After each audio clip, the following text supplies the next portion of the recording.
22-годишниот скопјанец, кој утрава пред избирачко место во училиште во Ново Лисиче се расправал и се судрил со полицајци кои потоа го привеле, може да биде осомничен за дело напад врз службено лице, велат од обвинителството кој има посебна група за истражување нерегуларности на референдумот.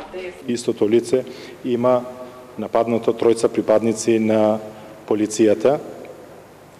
Очекуваме во текот на денот секторот за внатрешни работи пропратната документација и кривичната пријава да ги достави до основната јавна обвинителство, за да можеме ние како обвинителство да постапуваме и најверојатно лицето ќе биде гонето за сторено кривично дело од член 383 од Кривичниот законник на Република Македонија.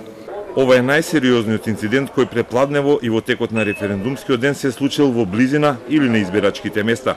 Гласањето не било прекинато. Вкупно во МВР до 18 часот се регистрирани 26 инциденти. Во Гостивар пак е приведена сестра на пратеничка, која заедно со уште едно лице сликала гласачи.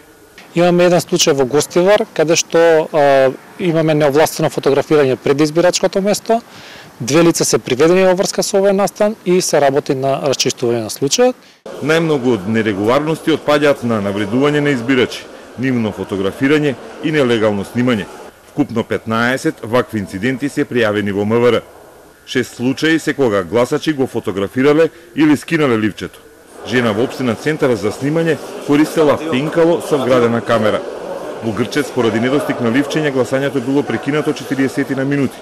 На избирачко место во Ласкарци бил омаловажуван наблюдувач. Во училиштето Братство во Скопје член на избирачки одбор навредувал полицаец. Во двор на училиштето Живко Брајковски во Скопје се расправале наблюдувач и граѓанин, а во Радовишкото село Раовица, во дворот на училиштето каде било избирачкото место, се расфрлани летоци, зашто лицето кое го правило тоа ќе добие прекршочна пријава.